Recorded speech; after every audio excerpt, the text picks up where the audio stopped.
የአባታችን ለጴጥሮስ እንዲህ ብሎ የተናገረውን አንተ መሰረት በዚች መሰረት ላይ ቤተክርስቲያን እሰራታለሁ። የሲኦልን ደጆች ያጠፏትና ሊያነዋውጧት አይችሉም።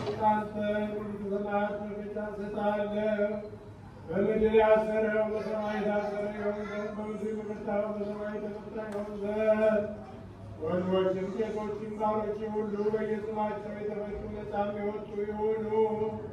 በመንፈስ ቅዱስ ቃላት በደለኛ ብንሆን በእኔ በባሪያህ ቃል በማወቅ ወይም ባለማወቅ ቢሰሩ አቤቱ እኔን ባሮችህን አባቶችህንና ወንድሞችህን እህቶችህንም አጥብቀህ ጠብቃቸው። ዳግመኛ አማትህ በደለኛ ብንሆን እኔንም ወራዳነቴን አይቅርታ። ቅዱስ ሦስት በሚሆኑ በአብና በወልድ በመንፈስ ቅዱስ ቃል የተፈቱ ነፃም የወጡ ይሁኑ።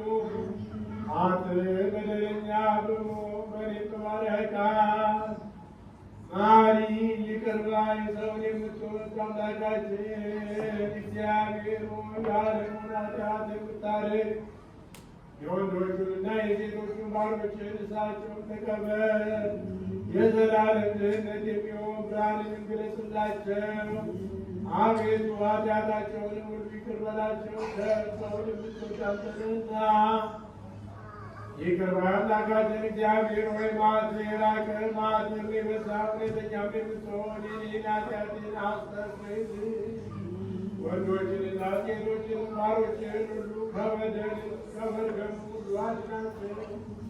በቃላችንም ቢሆን በሥራችንም ቢሆን በሐሳባችንም ቢሆን አቤቱ አንተን ብንበድል ተውልን፣ አስተስርይልን፣ አቃልል፣ ይቅርም በለን። አምላካችን እግዚአብሔር ሆይ አንተ ቸር ወዳጅ ነህና አቤቱ የተፈታን ነፃም የወጣን አድርገን። ወገኖችን ሁሉ ብታቸው አንተም እኔን ባሪያህን ስጠኝ። ክቡር የሚሆን የጳጳሳቱን አለቃ አባ ማትያስን አስበው። ብፁዕ የሚሆን አባ ሳሙኤልን አስበው።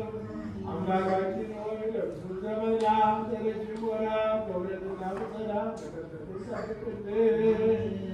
አቤቱ ሀገራችንንም ኢትዮጵያን አስባት። የሚጠላትን ጠላቶቿን ፈጥና አስነሳላት። የጳጳሳቱን አለቆች ጳጳሳቱንና ኤጲስቆጶሳቱን ቀሳውስቱንና ዲያቆናቱን አንባቢዎችንና መዘምራኑን ደናግሉንና መነኮሳቱን ባልቴቶችንና አባትና የሞቱባቸውን ወንዶችንና ሴቶች ሽማግሌዎችንና ልጆች ክብርት በምትሆን በዚህ ቤተ ክርስቲያን ያሉትን የቆሙትን የክርስቲያን ወገኖች ሁሉ ክርስቶስን በማመን አጽናቸው። አቤቱ በቀናች ሃይማኖት ሆነው የሞቱትን ያረፉትን አባቶቻችንና እናቶቻችንን ወንድሞቻችንና እህቶቻችንን ሁሉ አስባቸው። ነፍሶቻቸውንም በአብርሃምና በይስሐቅ በያዕቆብ አጠገብ አኑ። እኛንም ከኃጢአት ሁሉ ከመርገምም ከበደልም ሁሉ ከክህደትም ሁሉ በሐሰት ከመማልም ሁሉ ከመገዘትም ሁሉ አድነን። በክህደትና በርኩሰት ከአላውያንና ከአረማውያን ጋር አንድ ከመሆን አድነን። አቤቱ ጥበብንና ኃይልን ልብንና ልቦናን እውቀትን ስጠን። እንግዲህ ከሚፈታተን ከሴጣን ሥራ ሁሉ እስከ ዘላለሙ እንርቅ ትሸሽሰን። አቤቱ ጊዜ ፈቃድህን ምድርን እንሰራ ዘንድ ስጠን። ስማችንንም በመንግሥተ ሰማያት በሕይወት መጽሐፍ ከቅዱሳንና ከሰማዕታት ሁሉ ጋር ጻፍ። በጌታችን በኢየሱስ ክርስቶስ በእርሱ ያለ ክብር ላንተ ይገባል። ከእርሱ ጋራ ከመንፈስ ቅዱስም ጋራ ዛሬም ዘወትርም ለዘላለሙ